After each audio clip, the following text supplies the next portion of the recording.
Mahakasika kosa ny olona ny mpivarotra etsy Mahamasina, manoloana ny tsy fahafan'ireo mpivarotra vitsy etsy Mahamasina mivarotra amin'ireo toerana mahazatra azy ireo intsony dia fantatra fa nisy ny fihaonana izay tokony natrihan'ny delegasion'izy ireo tamin'ny tompon'andraikitra misahana ny tsena saingy nody maina izy ireo. Hoarantsika ao anatin'ity fanadinity ny andindiny mahakasika izay.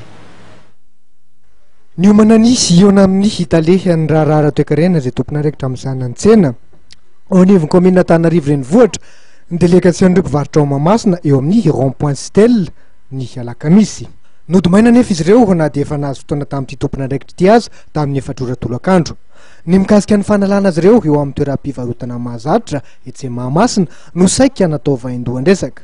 Tsy nanafina ny hihakiviny ireo solitena mpivarotra etsy Mahamasina.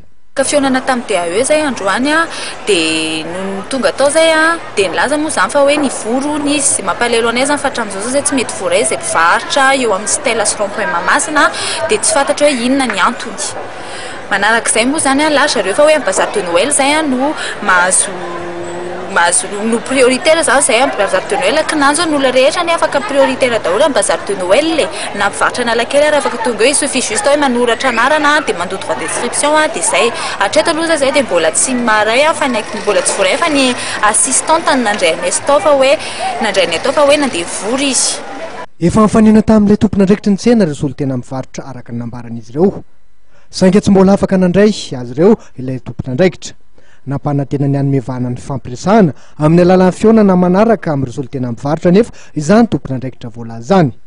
Mbola tsy nanome daty kosa aloha ity farany. Manodidina ny 20 eo ireo mpivarotra nesorina teo amin'ny rond-point Stella etsy Mahamasina. Nilaza izy ireo fa tapaka tanteraka ny fidiram-bola ankehitriny kanefa izao vao mamerina tsikelikely ny faty antoka vokatry ny krizy 5 taona ny anjady amin'ny firenena.